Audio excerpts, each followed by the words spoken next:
welcome to the Werner podcast on iCode Media. Today we've brought back our good friend, Dr. John Rumpakis, and what is becoming a series on the billing and coding and understanding this world of third-party payers and codes. Hope you enjoy the conversation. We do have some visuals, so we will link the YouTube channel on the show notes. So if you want to watch the YouTube channel, please do so you can see the videos. Otherwise, we'll try to talk through them. But I hope you enjoy our conversation on billing and coding, or coding and billing. You'll hear why. Hey there, eye care professionals. Are you ready to elevate your patient's visual performance to the next level? Introducing Vision Edge Pro, the ultimate visual performance supplement. Vision Edge Pro is packed with mesozeaxanthin, lutein, and zeaxanthin in a precise 10-10-2 ratio. This powerful blend has been clinically shown to increase macular pigment density, enhancing key aspects of visual performance like contrast sensitivity and vision and glare. But that's not all. Vision Edge Pro also includes 300 milligrams of DHA and EPA, meeting the daily requirements for omega-3s as recognized by leading health organizations. This means your patients get comprehensive eye health support in one easy supplement. Whether they're driving at night, working on screens, or enjoying the great outdoors, Vision Edge Pro helps them see clearer and live better. So why wait? Recommend Vision Edge Pro to your patients today and help them achieve their best vision ever. Contact your local MacuHealth representative for more information, and to be sure to use code PODCAST2024, that's PODCAST 2024 at checkout on MacuHealth.com for special discounts. Vision Edge Pro, where clearer vision meets enhanced performance.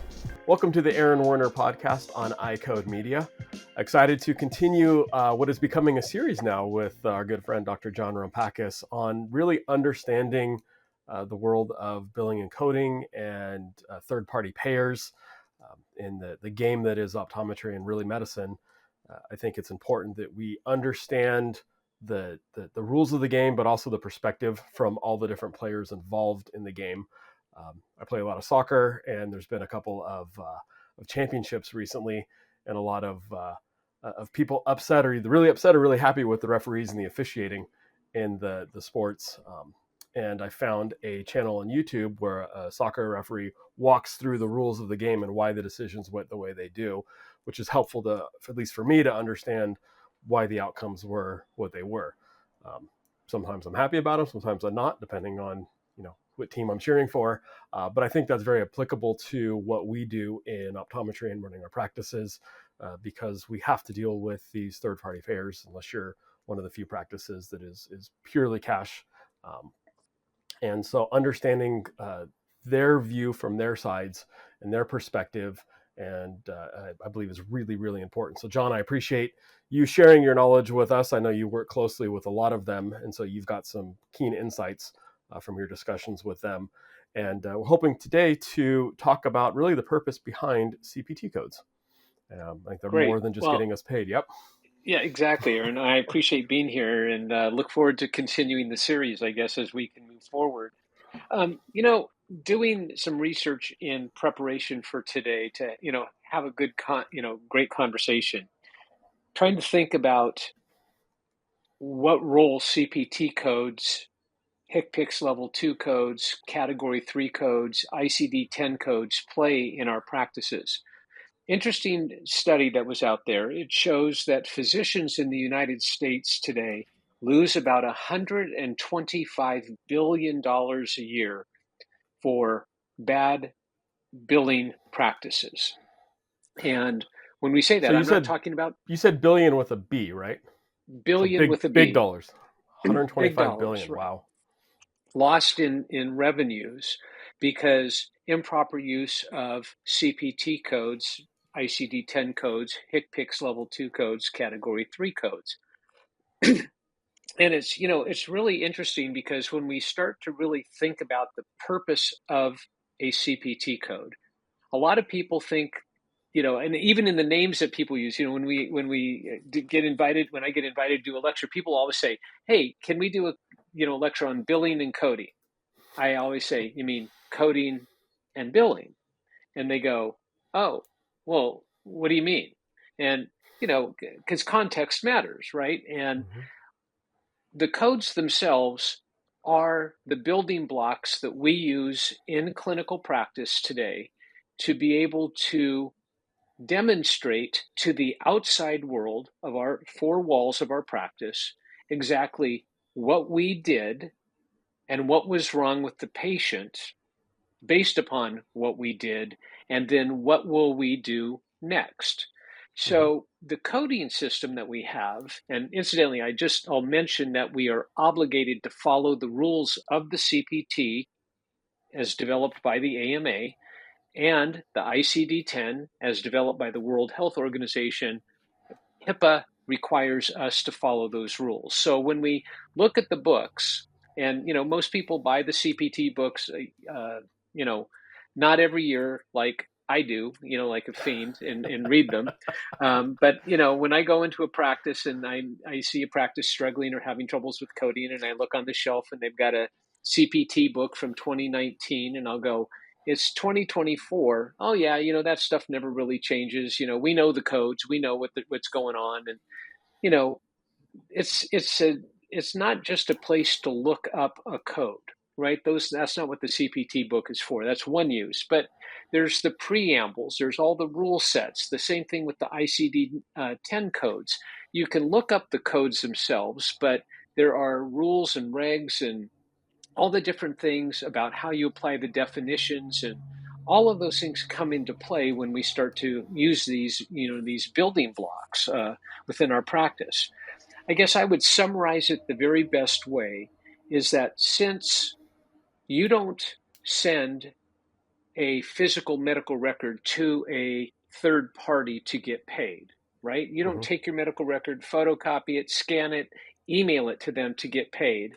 You use a 5-character code that has a specific definition and a specific set of characteristics that represent what you did with the patient, right? And that's what we call that CPT code. So when I look at the whole body of codes that we have, right, the CPT developed by the AMA contains in 2024 11,163 different codes.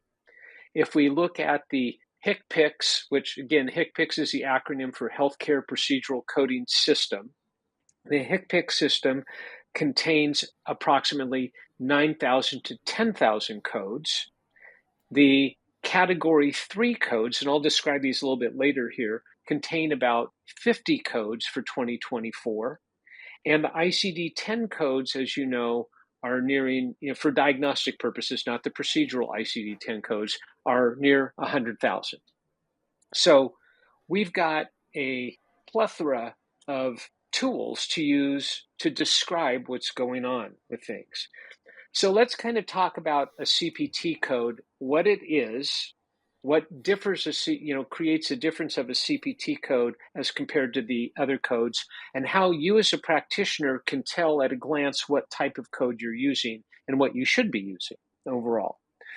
So in the CPT system, if let's say I'm using a code that is, let's say I'm a brand new company and I've got a cool technology, I've got this device and it does something, right? And I want to get a code for it. What do I do? The very first thing that I would do is I would go to the American Medical Association and I would apply for what we call a Category 3 code. A Category 3 code is a code that describes a new technology and an emerging technology or a temporary use code. That code has a very specific definition, right? And most companies today will name that code specifically after their technology. And I'll demonstrate this here in a little bit, okay? Cool. Category 3 codes rarely are covered by third-party insurance carriers because they're describing a new technology.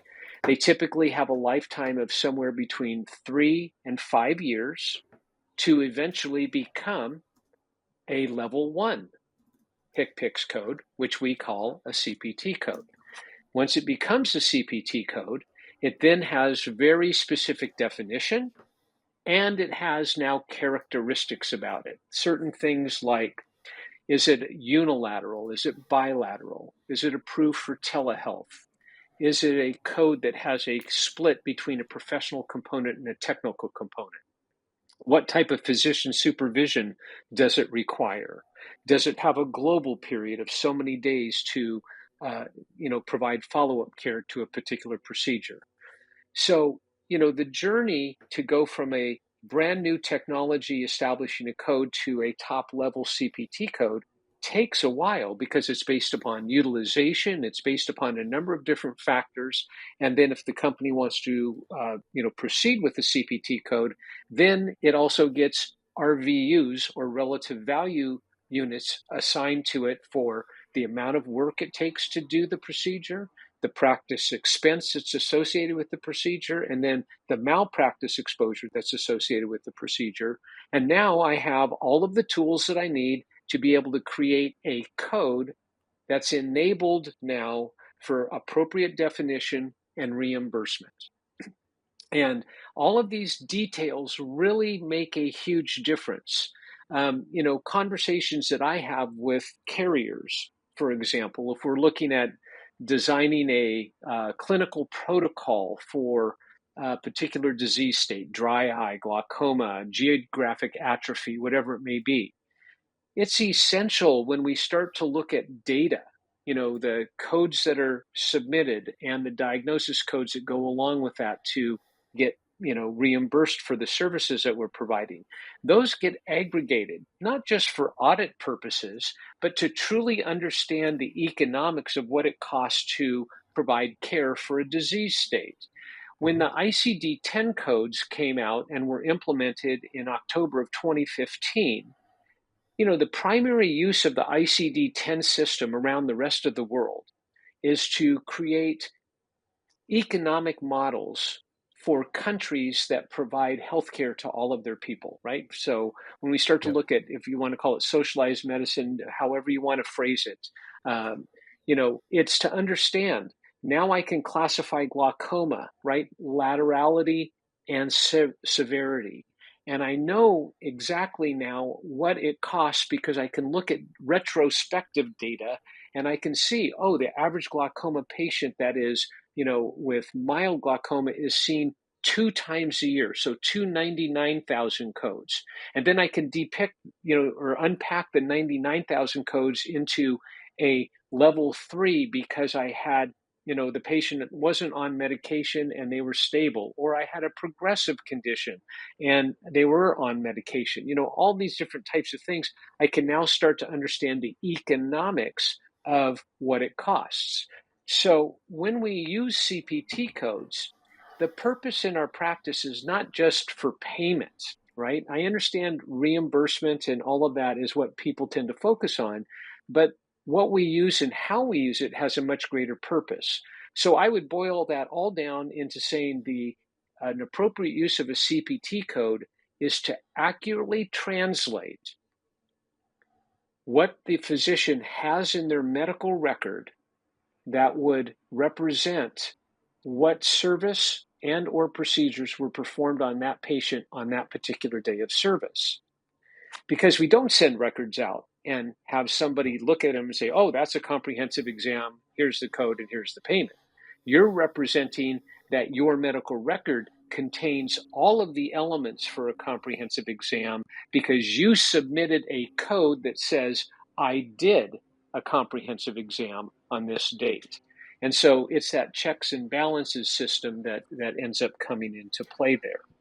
So So when I'm submitting the codes, I'm really telling somebody what I did, right? that's exactly what you're doing. No different than my law enforcement friends when they jump on the radio and they're calling it a bunch of codes. They're telling whoever's on the other end of that radio exactly Right. what they're dealing with, who they are, what they're dealing with, what the situation is, and they communicate it as efficiently as possible through codes that everybody agrees with. So Mm-hmm. if when I'm coding my chart, I'm doing nothing more than just saying, here's what I did. That's exactly right. You're transmitting a code that tells the outside world who can interpret that what is contained in your medical record and what took place that day. So that's why I always tell people don't code until your medical record is complete, right? Mm-hmm. Because you don't know what you did until you unpack, So your you're done medical doing it. record, Yep. right? And now you can say, this is what I did. That's why your EHR is structured to do what? It codes at the end of the encounter, and it codes after the procedure has been performed. If you've done a special ophthalmic procedure or a surgical procedure, it'll apply the coding metric or allow you to enter those codes in at that point, because now all of the services are complete, and this is what it has to contain. The thing that's scary, though, is a lot of people don't pay attention to the definitions and the characteristics and things like that with the codes. And that's where I think a lot of revenues are lost. Additionally, since you mentioned law enforcement, let's talk about, the audit side of things or malpractice. A malpractice attorney will very often use your medical record and say, doctor, you did this, you submitted this code for payment. You represented that you did this level of service, this type of service, this procedure on this particular day, because you submitted a claim form that says that you attest under the penalties of perjury that this is what you performed. Now, when we looked at your record, we didn't see the components that would have allowed you to perform that, right? So in some senses, you're afraid of it from an audit that says, hey, what's in your record doesn't equal the code that you submitted and got paid for.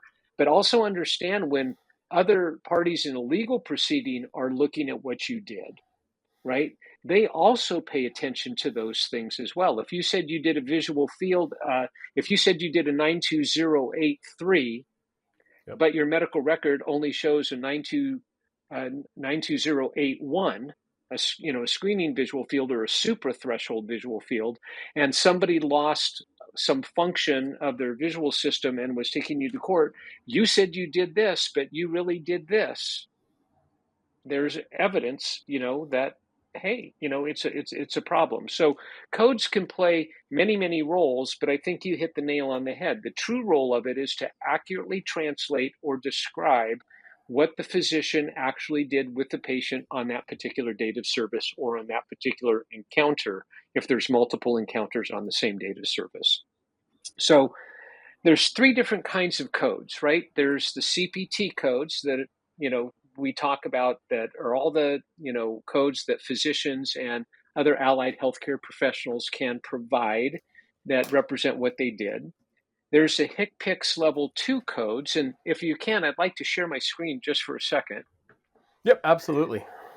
And I kind of have these broken down by category, because when we look at the category level 2 codes, right, those are typically codes that we typically think of as for materials or for quality reporting within the MIP system, things like that, right? That we use. So the V codes for contact lenses, V codes for frames, lenses, all of that, that always comes down into the, at the very bottom here, the vision and hearing services.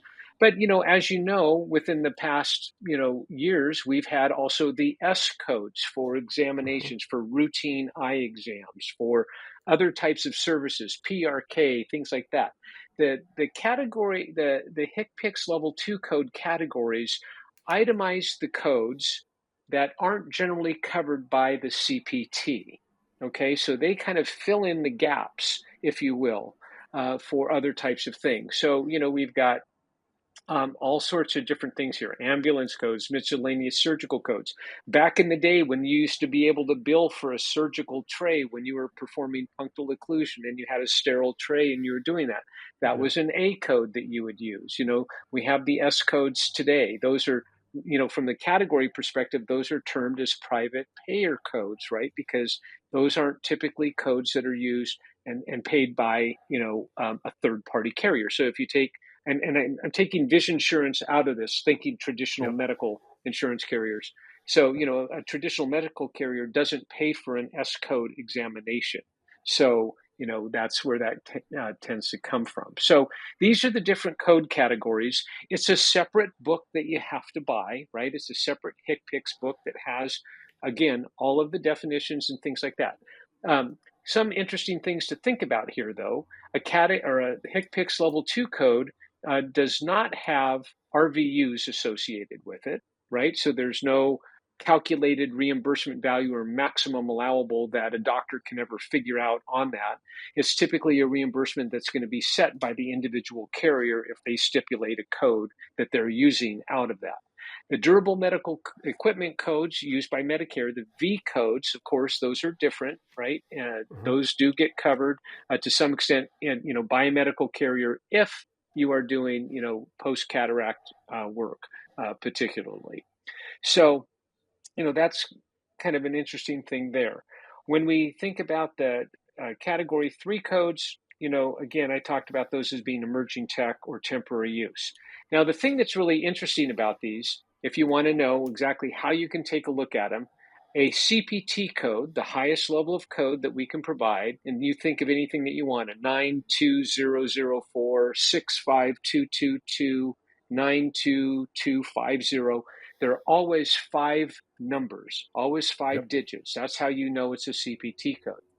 A category 3 code, right, still under the CPT, is always 4 numbers followed by the letter T, as in Tom.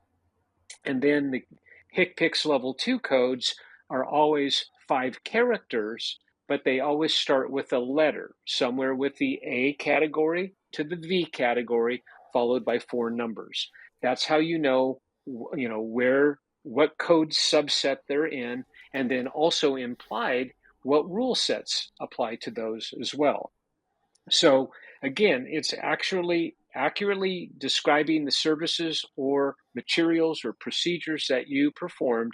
That's what you're putting on your claim form for reimbursement, but you're attesting that that's exactly the definition that you're meeting, that's in your medical record itself. So it becomes, it's economics, right? We let off with physicians losing 125 billion a year, but it also has so much more meaning to that.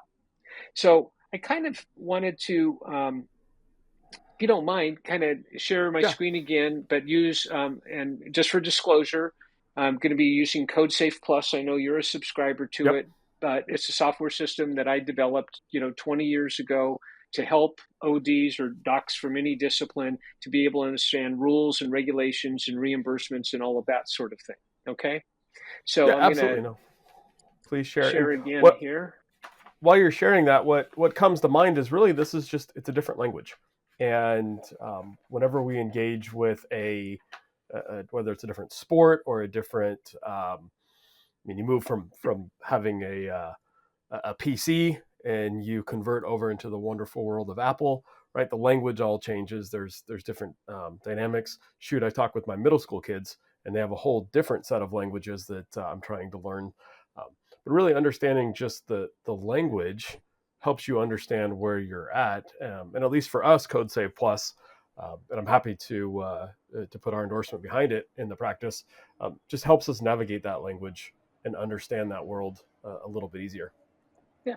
Well, I'll give you a quick example on why definitions really matter, right? So let's just start with the standard 99,000 code. So let's just go 99214, for example. Okay. So what we have up here is we would tell you that it's a CPT code because we recognize that it's a CPT code by being all 4 numbers. Here's the code. We talk about if there's changes and what the status is. But if you read the definition, this is the official American Medical Association definition of that code. So when doctors ask me, and here's where this comes into play. Let's say you saw a patient, right? But you didn't actually get to physically examine them. You talked to them, you were able to decipher what was going on with their signs and their symptoms. You were able to make medical decision-making decisions, whether you wanted to renew a prescription, whatever.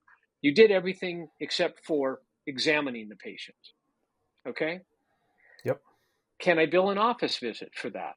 Well, here's what it says. Office or other outpatient visit for the evaluation and management of an established patient which requires a medically appropriate history and or examination and moderate level of medical decision making when using total time on the date, if you're using total time on the date of the encounter must, be 30 minutes, Hmm. must be met or exceeded.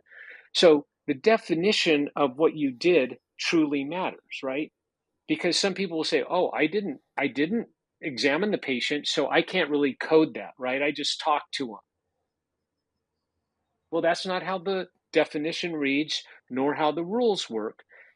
However, before everybody jumps to the conclusion, "Oh, great, I could just talk to everybody and Live on the bill for phone. the, Yep. this," your medical record sure as heck better substantiate every single thing that's in that definition, right? Hmm. Another common thing that I get all the time is, let's talk about a pachymetry as an example. I have doctors that tell me all the time, I don't use my ultrasound pachymeter. I bought a new OCT, and so I use the OCT to measure corneal thickness. And I will say to them, that's wonderful. Great tool, gives you very exact, precise measurements of corneal thickness. And they go, well, yeah, we just bill it as pachymetry. And I said, well, why do you do that? And they go, well, because if I bill anterior seg OCT, the insurance company's not going to cover it. And I said, well, let's look. So here's a definition of pachymetry. It specifically says ophthalmic ultrasound diagnostic, corneal pachymetry, unilateral or bilateral determination of corneal thickness, right? I have to, by law, according to HIPAA, follow the CPT guidelines that says I must use the code that most accurately describes, just like I Yep. said, or translated what I did with the patient. Did I do ultrasound on a patient if I used an OCT? I did not. So what code am I obligated to use? Scanning computerized ophthalmic diagnostic imaging anterior segment. Of course, the ICD-10 matches for 92132 and the ICD-10 matches for 76514 aren't the same. Yep. And so doctors love to use OCT to measure thickness versus ultrasound, but they don't like calling it anterior segment OCT because it's not covered and the patient generally has to pick up the payment for that. So I tell people all the time, if you like using anterior segment OCT for measuring corneal thickness, do it all day long.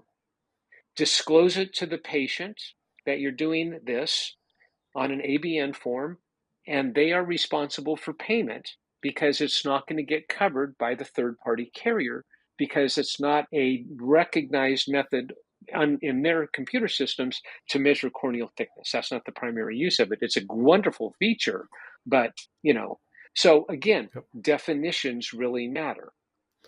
When we I want look to at pause right different there real things, quick. I think that's such a simple phrase that you just have said now a couple of times, but important that definitions matter, right? And I'll take it a step further. Knowing the definitions matter because mm-hmm, then you can use them appropriately. So it's not we're while it's frustrating that I can't use a newer technology, um, and I may feel it's as equally good or better to do mm-hmm, so. Definitions matter, right? And if I'm not the one paying and I have a contract with a third party payer that says these are the definitions that matter and this is what we pay on, it makes the rules of the game pretty simple and straightforward.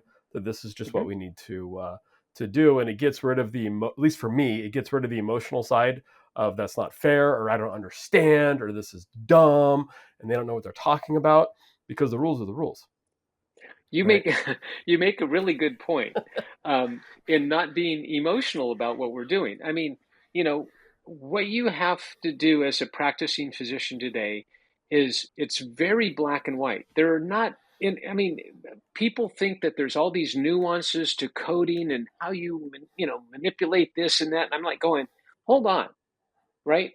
Coding is pretty black and white. Tell me what you did based upon what's in your medical record. I'm already assuming that what's in your medical record you did because it already met the rules of medical necessity based upon the patient's presentation, right? So those are some assumptions that I'm going to make in this conversation. Yep. So a patient presented, you took a medically appropriate history, you did a medically appropriate exam or a medically appropriate exam, you applied your medical decision making based upon what you found, you indicated that you had medical necessity to do these other tests. You performed the tests. Now you're going to submit your office visit with the tests or the codes for the tests, and your medical record is going to back up that you fulfilled all those, rules and regulations and everything that goes along with those things. So let's take a look, for example, let's just do OCT of the optic nerve. So when I look at things, a code's going to have a lot of different characteristics. And I'm going to actually go into a different section of the program here, and I'm going to type in that same code, OCT. And what you're going to see here is a number of different things pop up that talk about the definitions or the characteristics that this code has. So it tells me it's a bilateral code, meaning I'm getting paid the same whether I do it on one eye or both in this particular case, right? It doesn't have a global period because it's a procedure code. It is subject to the Multiple Procedure Payment Reduction Act. It does have a professional and a technical component. And of course, all of these codes are familiar to me. If you needed to click on that, you would click and it would say, yes, this code is subject to the Multiple Procedure Payment Reduction Act that was in 2013, it was put into place. Not approved for telehealth. It's an active code. It first came into play on January 1st of 2011, right? There's all sorts of different guidelines and characteristics. So when you start to look at a CPT code, it makes a big deal whether whether it's bilateral or unilateral and when it first appeared and what the guidelines are of what you can go with it. And, are there citations? So if you wanted to look up further information, you could actually go into the system and take a look at, different publications to where it's been evaluated for, different types of clinical situations. So there's all sorts of characteristics here. A great one that comes up very frequently is, if I'm fitting a scleral contact lens, right? So let me just go here and I'll go 92313, right? Fitting of a scleral contact lens. It is a unilateral code. And so a lot of people won't know that it's a unilateral code, right? But this means I can bill per eye when I'm doing that. Or if I'm putting my quantity of 2, I can double my price. Or if I'm using modifier 50, I can put 1 unit and double my price. So, those types of things are important to be able to know. If I was, here's another one that I catch doctors on all day long and losing revenue. Let's say, Aaron, for example, that you saw, I came into your practice today, I had a piece of metal in my eye, and you removed that piece of metal. So we know that you did a corneal foreign body removal, right? And I'll start on a different screen here just so I can kind of demonstrate a couple of things, right? So if I know I did a surgical procedure, I now need to know with greater specificity, did I remove it with the slit lamp or I removed it without a slit lamp, right? There's no designation for peripheral cornea, central cornea, right? There is for conjunctiva versus cornea, but when I'm removing a corneal foreign body, did I do it with a slit lamp or did I do it without a slit lamp, right? So now I'm going to, know that. And so I'd like you to tell me, right? I'm going to go ahead and click on tell them I did this one. And what I'd like you to do is to tell me now, I come in the following day, 24 hours later, because you told me that you needed to see me the next day. Can I get paid for that visit the next day as a doctor? And more importantly, when I tell the patient, hey, John, I need to see you tomorrow, it will be another copay, right? Yep. Or yes or no. That's important information to know. Well, what type of characteristics about that code? I need to know what the global period is for that code. So on the next day, guess what? The global period is 0 days. That covered the day of procedure. Tomorrow is day 1. That's outside of the global period. Now that's a billable encounter, right? Yep. It also tells me, when I talk about bilateral, unilateral, right? If I had to do something in the other eye or additional things, right? It tells me exactly, I get paid 100% for the first procedure and then a reduced amount for any subsequent procedure that's being done. So all of those things are characteristics about the CPT code themselves. When we go to look at some of the newer codes that are developed, uh, extended ophthalmoscopy, we'll just bring the two codes up that are right here, right? Yep. So very specific definitions. So these came out a couple of years ago, right? 92201, extended ophthalmoscopy with retinal drawing and scleral depression of peripheral retina. It doesn't say scleral depression and or scleral depression. It says and scleral depression. So if you're billing 92201 and we don't show in the medical record that you are using scleral depression as a technique to examine the eye, guess what? You Can't didn't bill it. meet the definition of that, right? Mm-hmm. And again, drawing of the optic nerve. So the other thing I have is I have people saying, well, I took a picture because the picture is better than my drawing, but I still did the examination. Yeah. No, you didn't, right? You took a picture, you didn't examine and draw. And so these, again, definitions matter when Yeah. we start to look at these Well, different and what I types of like that, things. don't reset it yet, but what to that point, right? Because the picture is better than my drawing. It doesn't say I have to have a good drawing. I mean, and No, Lord knows my no, drawings suck. I screw up stick figures, but I just have to have a drawing. right. And some insurance carriers will set a policy based upon saying that this has to be a drawing.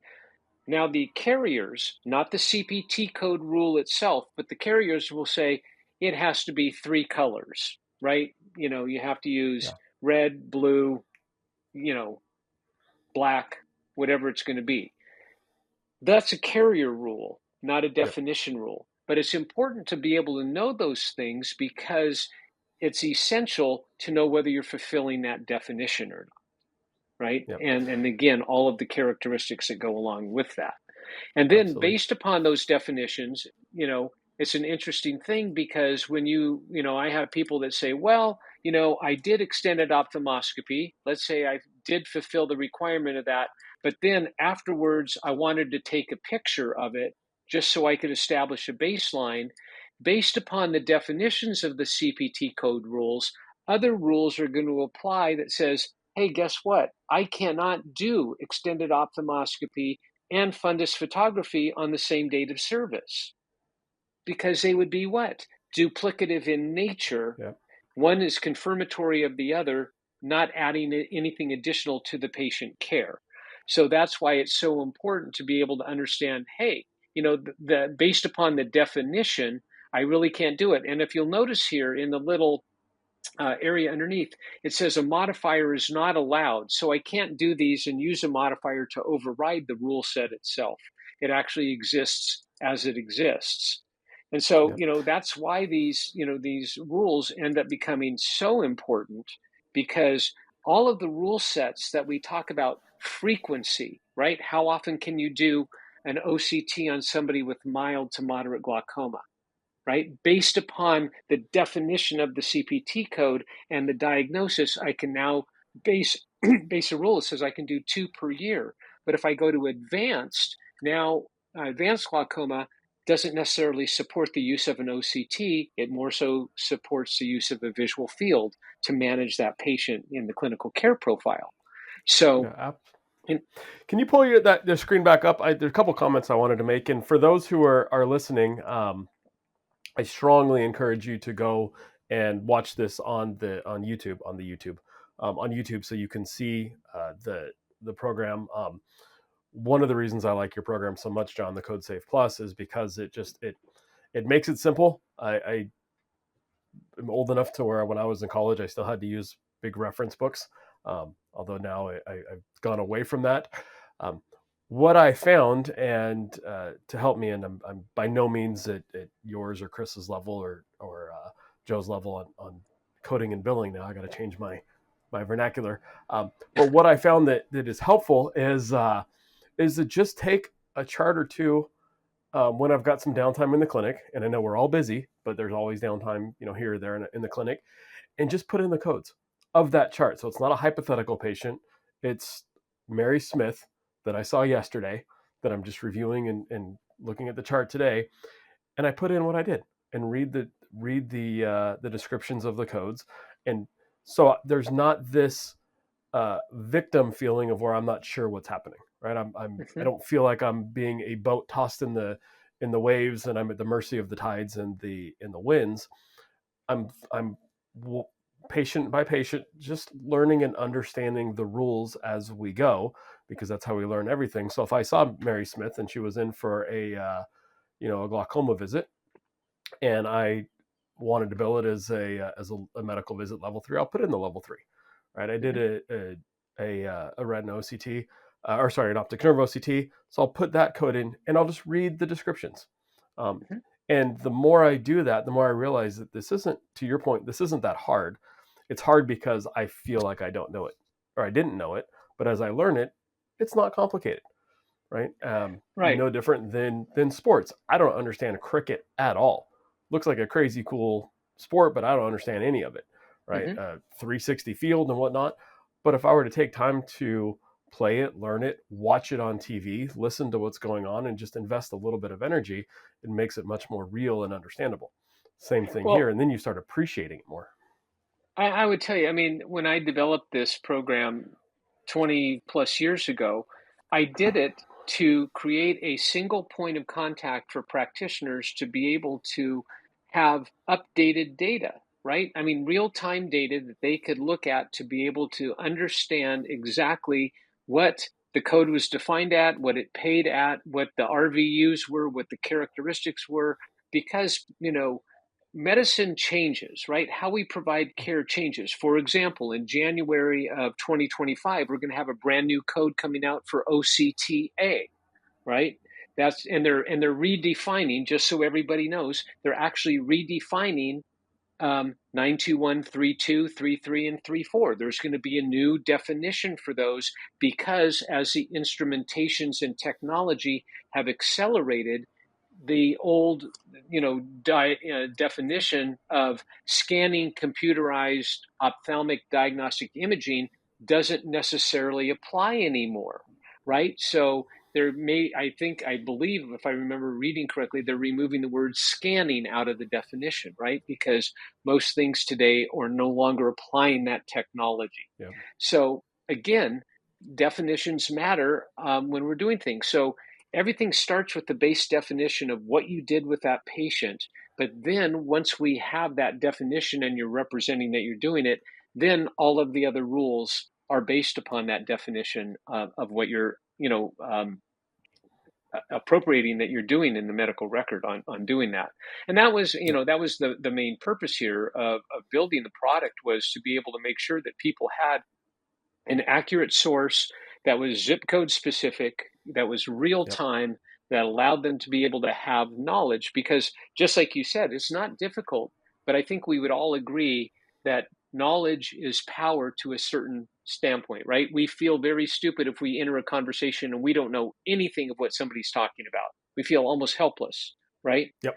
Versus having a good command of this topic matter, that allows you to be able to do what? Have a productive conversation. I mean, think about when you talk about with your patients, if you're well versed in a particular disease state, you can't wait to explain to them everything you know, right? But if you're Oh, not, if you're absolutely. not comfortable about something, you shy away from it. And I think the same thing goes with our world of coding and compliance. No, 100%. And in fact, I was talking this morning with an office who's run into a little bit of cash flow issues, which I don't care what business you're in, it's a roller coaster. And sometimes you hit cash flow. And they said, what should I do right now? And I said, the first thing I would do is, and maybe we'll use this as a springboard to the payment side, but look at what you're billing and make sure you're coding appropriately. If you don't know the rules, you can't, because there's a significant difference from a level 3 to a level 4 on medical billing or medical About a coding. 28% difference in reimbursement. That's a big deal, Right. right? That's a big deal. Times it by the number of those visits, right? And you're not doing any extra work. So let's just say that you're coding it as a level 3 because that's what you do, and we're optometrists, and I'm a proud member of that club. That sometimes we don't like to make money, or we're a little bit unconfident in we're scared of the audit monster, or whatever the case may be. But that's in a small practice. I know you talked about 125 billion, but in a one doctor practice, that's $100,000 a year, right, or more, Easily. just in not knowing the rules and not being confident to know the rules and the definitions to just represent what you did appropriately. The Myopia Collective. CooperVision and the AOA have partnered in a groundbreaking initiative to change the way optometrists in the U.S. treat children with myopia. The purpose of the Myopia Collective is to rally the profession of optometry and its allies to interrupt the status quo and elevate the new standard of care for children with myopia. Every individual is encouraged to become a member of the collective. By joining, you commit to taking action to help slow the progression of myopia in children. You'll receive updates and information about the collective and its work in the fight against myopia, gain access to educational opportunities and resources offered by the collective, and hear from change agents, the ambassador optometrists selected to serve as advocates for community and policy change that facilitates the mission of the collective. Scan the QR code or click on the link in the show notes to join the collective today. Well, I'll tell you the other side of it. So I know your practice isn't the typical practice, but for the vast majority of individuals out there, there's a couple things that I think are pretty prevalent. Number one, most offices hire a biller within their practice. Now, they may not hire one that's certified. They may not hire one that's been appropriately trained. They may hire one that hey, I've done some of this in the past, or maybe they're self-taught, right, within the practice themselves. Remember that a biller is only doing what the doctor tells them to do, okay? At least on the initial claim. And here's where things fall apart. If the initial claim gets rejected, I can tell you with a fair amount of certainty, at least from the practices that I've worked with, many of the billers don't know exactly what to do next, right? The claim got rejected. They don't know if it was a clean claim or a dirty claim. They don't know if they can resubmit it or not. They don't know what the claim was denied for. They don't know how to read the rules that say, the codes that say this is what the claim was deficient in, those types of things. So what ends up happening is that claim goes into a pile over here, right? And I've gone into practices and I've seen these quote unquote stacks of records, right? And I go, what are those? Oh, those are EOBs for things that we haven't been paid on. And they say, well, that looks like quite a stack. Oh, yeah, that's about 6 months worth. And I go, so you've been sitting on those revenues that you haven't gotten paid for. And I said, why are you not resubmitting them? Well, I don't know what to do with them. Right? I mean, and those types of things, if they don't know the definitions of the codes and how to use them and all of that sort of thing. Yep. And the other misconception is that when somebody turns their billing to an outside billing service, that there's magic that happens somewhere by outsourcing it. Remember, the outside billing service simply has remote access into your EHR and will submit the claim and follow the entire revenue cycle of that claim for you. They're not coding for you. They're not making sure that you defined and made sure your medical record meets the definition of the codes that you're using. That's not the magic that they perform. They do a great job if you choose the right firm, to be able to make sure that the claims that are submitted don't end up in a stack over here, right? They follow those all the way through to make sure you get paid. That's what they're great at. But, you still have to know, as a physician who saw the patient, be the one that knows what definition of a code of an office visit I did, what procedures did I order, why, all of those other things that go along with it. That's still incumbent upon the physician. And that's why, we take this coding and billing and coding, whatever anybody wants to call it, we kind of are a little bit cavalier about it in our profession, not understanding that those small details do matter. They matter significantly. If I had assumed that a corneal foreign body had a 10-day or a 7-day global period to it, and I was never charging for that 24-hour follow-up, or if I was continually billing for a bandage contact lens on the same day as a debridement, not knowing that I can't do that because I'm not paying attention to the definitions, right? Yep. I mean, those things have immediate impact in your practice, right? Not only from an accuracy perspective of you feeling that I can sleep well at night because I represented correctly what's in my record, but also the economics of it are impactful. I mean, if you're missing revenues that you're entitled to, if you're really doing a level 4 visit, but you're afraid because somewhere somebody told you that if you do a level 4, something, you're breaking the rule as an optometrist. Follow the definition of the code. If you've met the definition of the code, then you met the definition of the code, right? Plain and simple. Remove, as you said, the emotion from it, right? Yep. And just apply the rule. And I think that will go a long way for a lot of people to really approach this topic without fear. You shouldn't be afraid of doing this, right? But you should have knowledge about it. And you should always be looking and using tools that help you do a better job of that to make sure that you are actually depicting to the rest of the world outside your four walls, this is what I did, this is what the patient required, this is what I charged for, and that's what I should be paid for. 100%. One of my all-time favorite quotes is "Knowledge destroys fear." Right? We've got a fear of the audit monster. We've got a fear of the unknown. I've got a fear of whether I'm going to get paid. I mean, we still have arguments on whether I can or how to bill a fundus photo and an OCT on the same day. Yeah. And there's lots and lots of misinformation or I don't want to say misinformation, but I think that there's lots of not fully understood information. I mean, whether it's a rep coming in saying, "Hey, you can bill it, and here's all the different, codes that you can bill for, and here's how it works." Or we went to a class, and maybe the instructor, the colleague who's teaching the CE class, has figured out some unique way of doing something. But it's knowing the rules, and like I said, it's not hard. It's not sexy.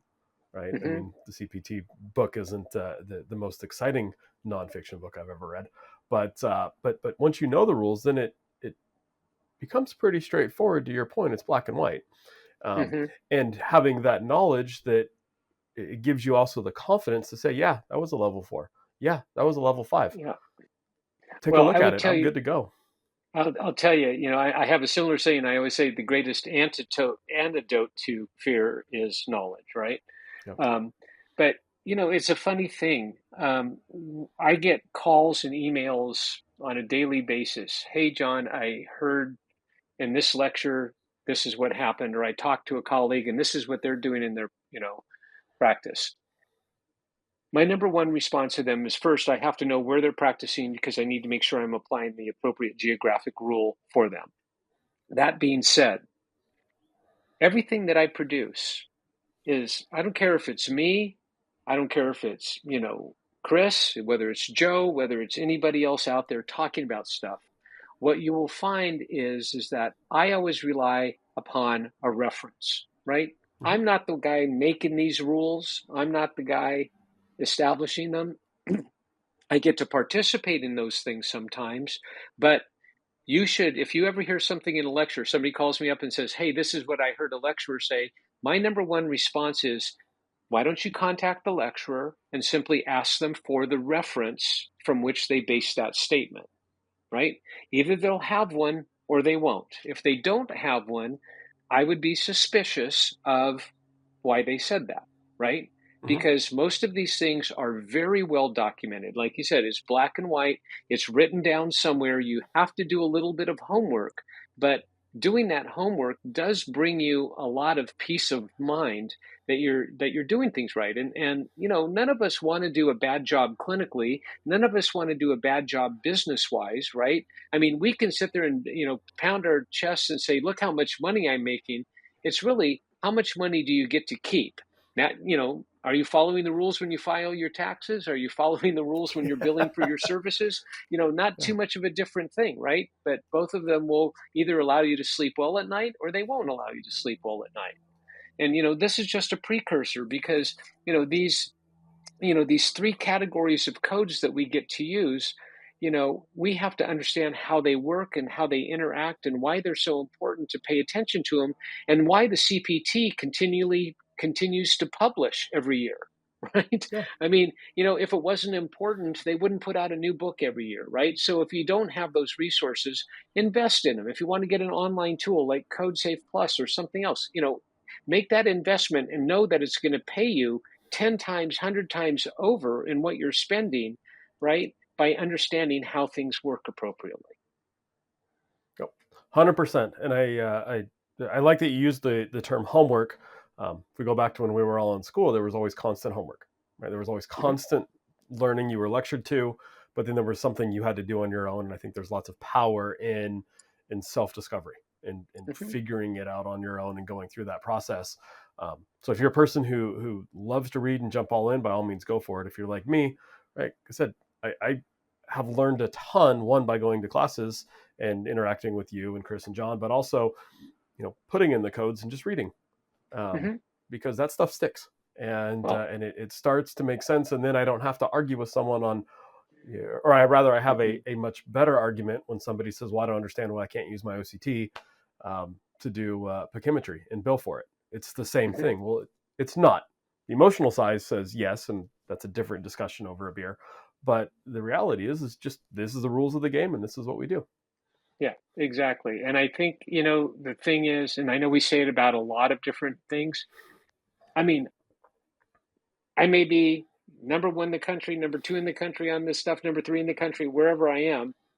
I still learn a ton every day. And I think that in any aspect, whether it's the side of the clinical practice that I work in, it's the clinical care that, you work in, aren't we all trying to continue to better ourselves every single day? I mean, how many times have we always said, when you think you know it all, you're done.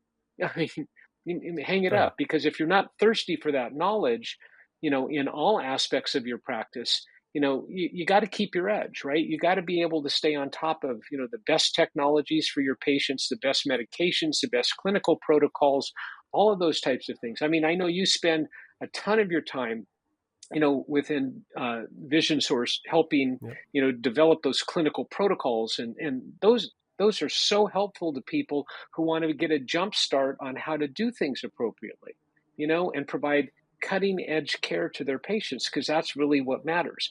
All I do on the backside of things is help you interpret what you did and get paid appropriately for what you did, right? Yep. And allow you to keep the money. So absolutely. that's it. Well, the money is important. As much as we take care of people, if we don't take care of the practice, I can't invest in the new technologies. I can't invest in my people. I can't. Exactly. Right. Exactly. The best hospitals are also the best funded hospitals. The best clinics are the best funded clinics, because they have the latest technologies. Exactly. Awesome.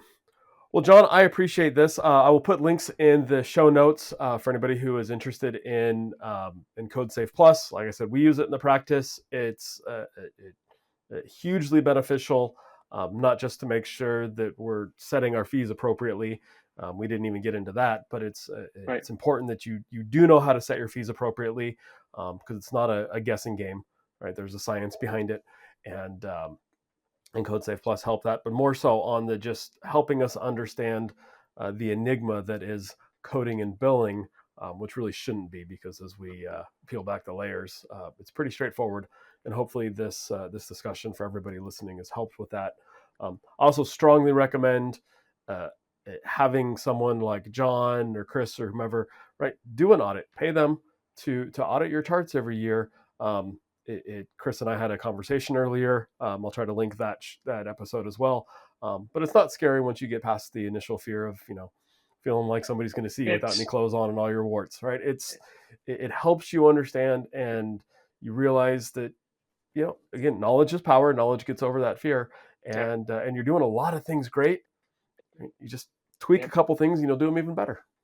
And audits are not really expensive to do. I mean, the things that they pick up are, small. You talk about, a 28% difference in an office visit level.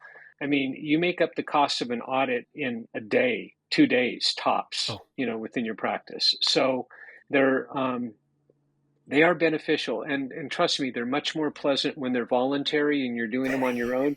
versus, when they're mandated by somebody else. So, Yes. I get the pleasure of doing both of those. And I can tell you it's much easier to help a doctor figure out how they can do things better. And also helps to uncover different things that their team members are doing that the docs may not even be aware of, so that's really important. Oh, absolutely. So I think that there's just a little bit of investment, and again, it's not the sexy side of the new OCT or the new toy, new widget that we're able to use in the clinic, but I think understanding this side helps us to invest even more in all those fun stuff. So, Yeah, John, again, for thank you sure. very much again for sharing your knowledge, and Yeah, it's a I pleasure. appreciate how we're developing this little series. I don't think we started off looking to do this, but No, it's certainly turning into fun conversations. I enjoy them immensely. I appreciate being part of the conversation. Thank you.